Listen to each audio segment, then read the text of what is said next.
Oh, Santa Rita, a faithful wife and caring mother, you show the way for us to live our daily lives in holiness and zeal, in loving surrender to all that God wills through Christian model. We sing with joy through Santa Rita's praises. To God our loving hearts we raise, till all our days be filled with God's wonders, such rose in wreathed hands, blossoms in every season.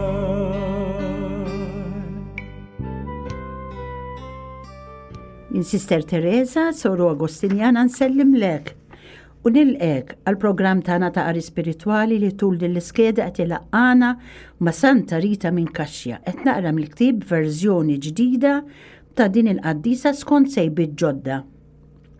Insejħu fostna Trinità Qaddisa fl-isem tal-Missier u tal-Iben u tal-Ispiritu Santu. Amen. Talba Santa Rita li tolbok tenni biex inħares lejk lejn it-tbatija li inti għaddejt minna u minkejja kollox mhux biss bqajt temmen, iżda tlabt il-mulej biex jatik xewka mill-kuruna tax-xewk tiegħu biex bekk taqsam miegħu. Dik l-agonija li huwa ġarrab bl-imħabba għalina għamel li btalbek anki jien inkun kapaċi niflaħ għal kull tbatija ħalli meta l-mulej jisejjaħli nieħu l-premju li nibqa' ngawdih għall-eternità parma irnexxielek tagħmelin Santa Rita. Inkomplu fejn ħallejna fl-aħħar programm eżis semmija konna qegħdin naraw fiex tikkonsisti il-karizma Agostinjana u l-punt li sa nitkellmu fuq issa kien verament għal-qalb Sant'Augustin li hu ir-rispett tal-persuna umana. Il-persuna umana la darba hija valur waħdini hija l-garanzija ta' kull ġustizzja. Skont il-ħsieb ta' Sant'Augustin, kull inkwiet, gwerer, taħbit u tbatija jwasslu għal skop wieħed li huwa in-nuqqas ta' rispett lejn id-dinjità tal-bniedem. X'inhuma l-pajjiżi mingħajr ġustizzja? Mhuma xejn ħlief għaqda ta' delikwenti. Hekk insibu miktub fir-raba' ktieb tal-opra kbira tiegħu li kiteb Sant'Augustin li semmih il-Belt ta' Alla. Irridu preċisament insostnu li għal Sant'Augustin il-familja reliġjuża bħal kull familja naturali knejjes ċkejknin. Għal daqstant il-Knisja hija l-pedament tat-tagħlim li fuqu hija bbażata il-ħajja ta' kull min jgħix flimkien f'komunità li faqda ta' mħabba u rispett mal-Knisja jimxu lejn art twelidhom li hija is-sema. Fid-dawl ta' dan kollu li spjegajna tidher aktar ċara l-bażi tal-vokazzjoni monastika tal-qaddisa tagħna Santa Rita.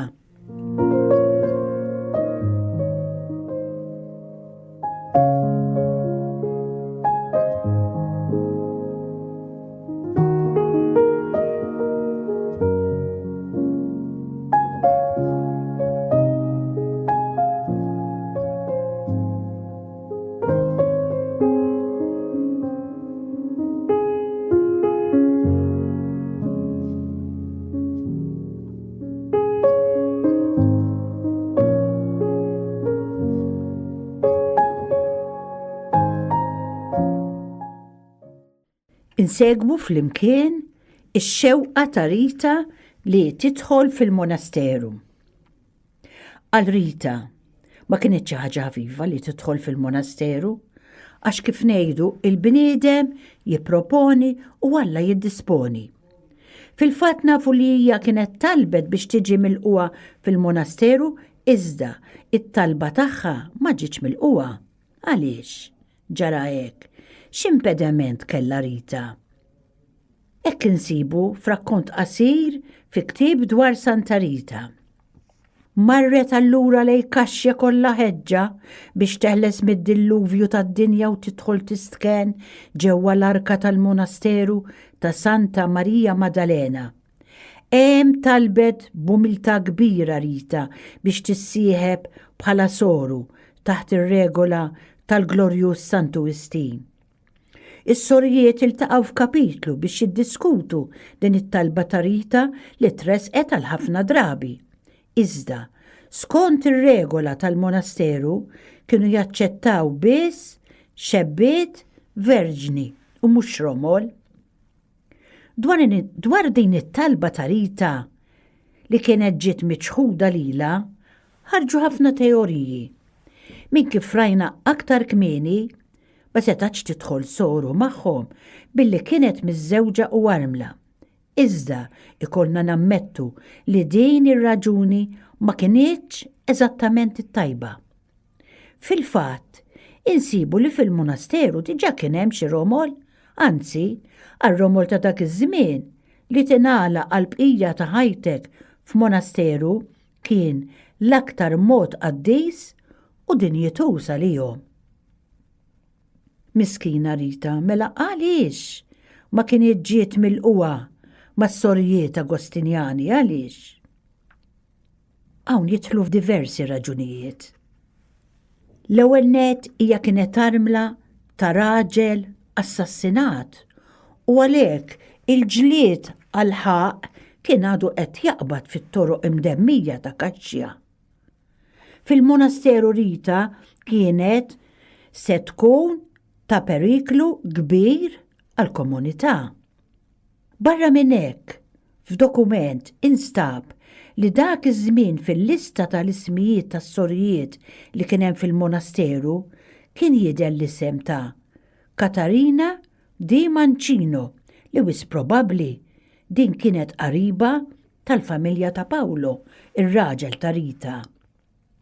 Allura nissoponu li il-fatt li Rita baqgħet qatt ma kixfet l-isem ta' min qatel liż-żewġa żamma milli tiġi aċċettata billi iqraba ta' Pawlo kienu ħaduha bl-aħraġ kontra Rita. Għandna għal xiex nifhmu wkoll li Sor Katerina dik li kienet tiġi minnu Mancino irnexxielha ddawwal lis-sorjiet sħaba biex jirrifjutaw id-dħul ta' Rita fil-monasteru. Hawn jidher ċar li qabel ma tidħol fil-monasteru Rita kellha l-missjoni li iġġib il-paċi bejn iż-żewġ familji. Hija talbet bħerqa kbira li jseħħ dan il-miraklu. Kellha fiduċja Rita sħiħa fit-talb lil Alla ukoll f'ħajja ta' xhieda nisranija. Min jaf kemm il-darba ħabtet fuq il-bieb tal-familja ta' żewġa u lisnet il-kliem paċi lilkom. Min jaf kemm il-dema xerdet. Kemm il-jieli għaddit imqajma titlob hemm fuq l-iskoll ta' Rocca Porena jew fid-dar tagħha, anki forsi fuq il-qabar tal-Aziz żewġa.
għazdet is-semmija fl-aħħar ġara li Rita biqlubija determinazzjoni kienet determinata.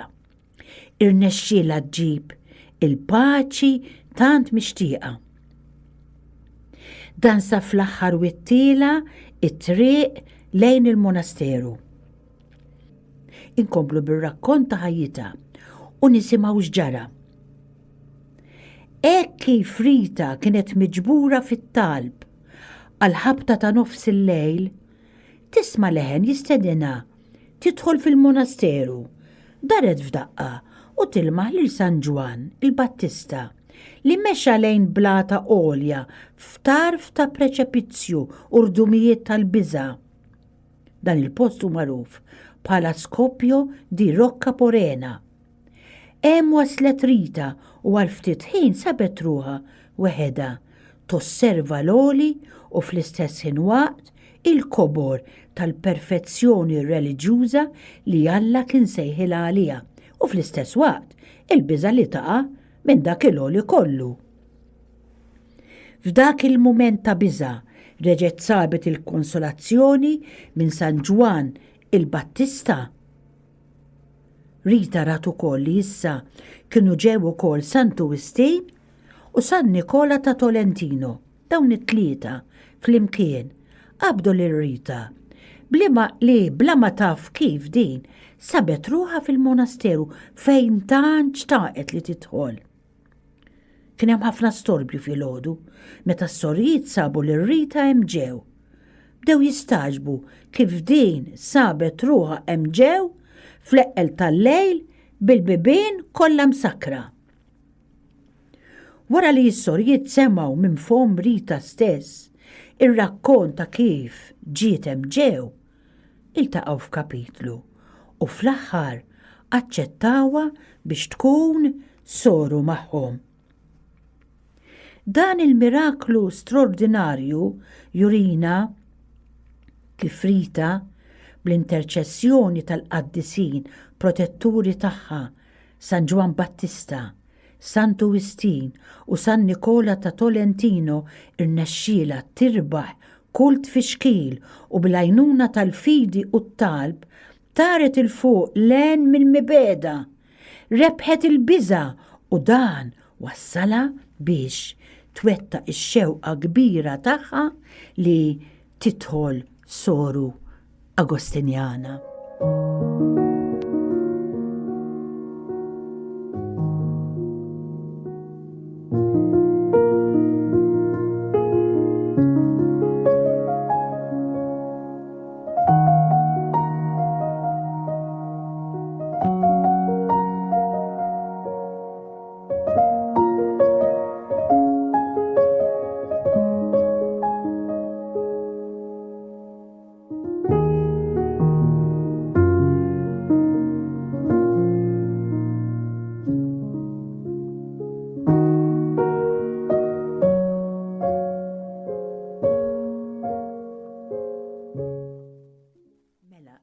Rita issir soru Agostinjana. Bil-għajnuna tal-pirjol tal-kunvent ta' Santu Wistin u la darba feċ żmien tal-paċi bejn il-qraba ta' Rita, is-sorijiet tal-monasteru ta' Santa Marija Maddalena reġgħu iltaqgħu f'kapitlu. Huma ddiskutew is-sitwazzjoni ta' Rita u l-postolanta li hija Rita ġiet fl-aħħar milquha fil-monasteru. Kien fis-sena 1407 li Rita bdiet il-ħajja ġdida tagħha bħala soru fil-monasteru. Illum il-ġurnata għadna nistgħu naraw il-kor fejn skont it-tradizzjoni Rita instabet mis-sorijiet wara l-qaddisin Santu Wistin, San Nikola ta' Tolentino u San Ġwan Battista kienu mirakolosament ittrasportaw lill-qaddisa tagħna fil-kunvent. U dawn sabuha fil-kor, il-kor mhuwiex il-kor il-kant, il-kor huwa post fejn isir it-talb. Fir-rakkont ta' dan il-miraklu jissemmew il-bibien magħluqa, Iżda dan mhux bil-fors kien qed jirreferi għal bibien materjali, imma aktar għal qalb tas-sorji tal-qlubhom għax dawn kienu influenzati mis-soru qariba tar-raġel ta' Rita. Hija kellha tirbaħ Rita imma il-qalb tagħhom. Kien hemm il-bżonn li jiftħu qalbhom għaliha u jilqawha fih dan il-komunità tagħhom. Huwa eżattament f'dan il-kor li Rita ġiet milquha mbagħad bħala postulanta, novizza u aktar tard għamlet il-professjoni solenni. Iż-żmien ta' postulanta kien ta' ftit jiem. Il-badessa nfisha għalmet lil Rita il-prinċipji u ir-regoli ewlenin tal-ħajja reliġjuża. Wara dawn il-jiem kien jibda d-novizzjat bil-vestizzjoni tal-postulanta. Imbagħad wara sena ta' tagħlim fuq il-ħajja reliġjuża u fuq ir-regola, in-novizza kienet tagħmel l-ewwel professjoni. Il-professa kienet qiegħed idejha f'dawn tal-Madre Badessa u tajt dan il-kliem li ġej jekk għamlet Rita. Qalet, mingħajr ħadd ma jġelni, irrid nofri li l-nifsi l-Gbiralla, l-Santu Wistin, l-Beata Marija Maddalena u lilek Madre Badessa ta' dan il-Monasteru ta' Santa Marija Maddalena ta' Kaxja.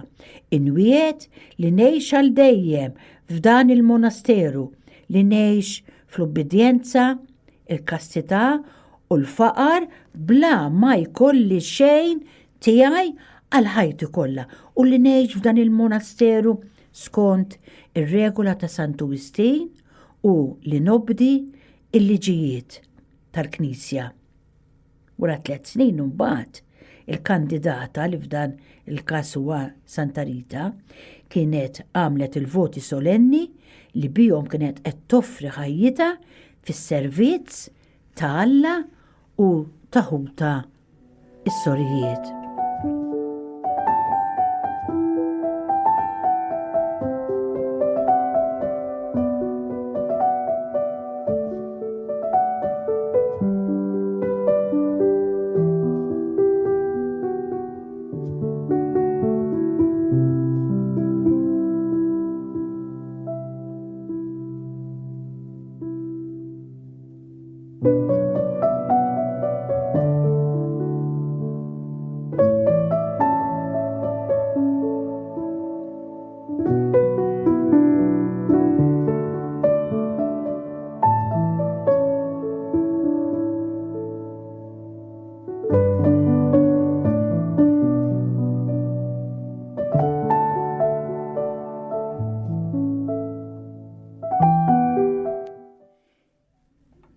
Il-ħajja ta' Rita fil-monasteru.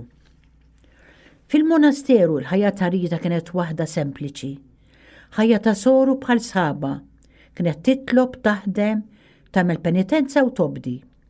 Fil-fatt insibu li matul in-novizzjat ta' Rita, il-madre biex tipprova l-umiltà u l-obbedjenza tagħha, talbita biex tħawwel u tieħu ħsieb tsok ta' Dilja Nixef.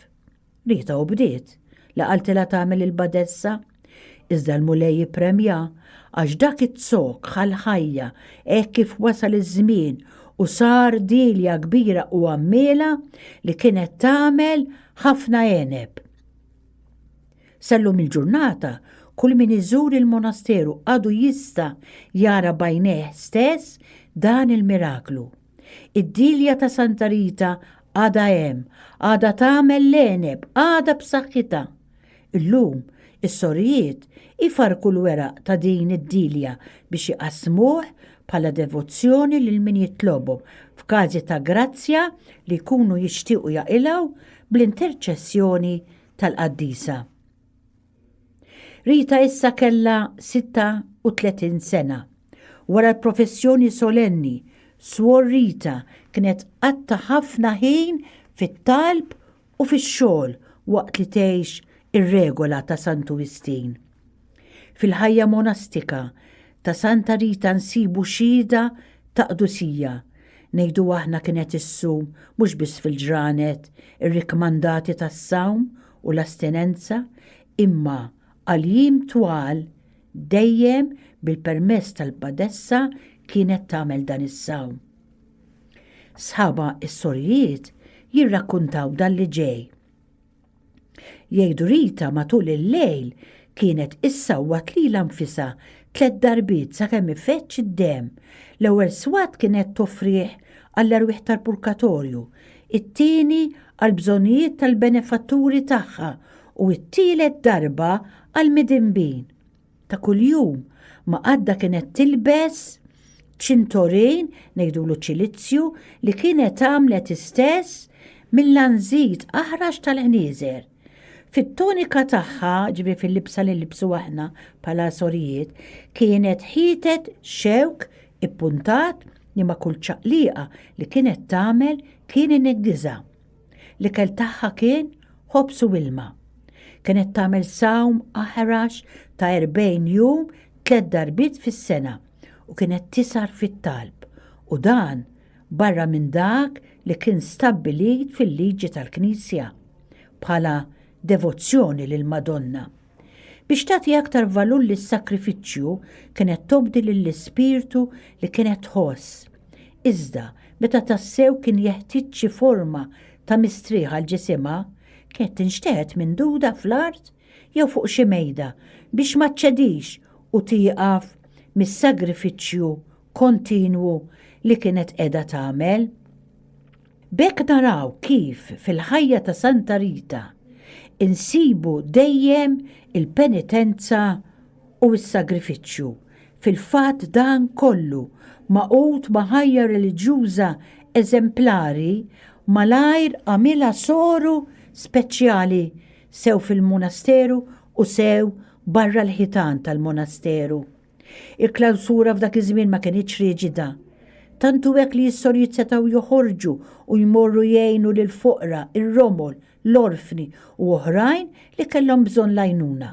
Allura ma niskantawx li Rita approfittat ruħha minn dan u kompliet bil-missjoni tagħha ta' paċiera li ġib il-paċi u fl-istess waqt tgħin kemm tista' lil kull min kellu bżonn, speċjalment il-morda u r-romol. Dan ix-xogħol tagħha kien tassew apprezzat minn nies ta' Kaxxa u ma setax jonqos li kienu jarawha bħala rigal mis-sema. Il-meditazzjoni, it-talb, il-penitenza kif ukoll l-opri tajba kienu żgur il-qofol ta' 40 sena fil-ħajja reliġjuża. Mill-banda l-oħra, it-talb u l-appostolat kienu wkoll immarkaw il-ħajja ta' Sant'Uwistin sa mill-ordinazzjoni saċerdotali tiegħu. Imbagħad ukoll bħala isqof.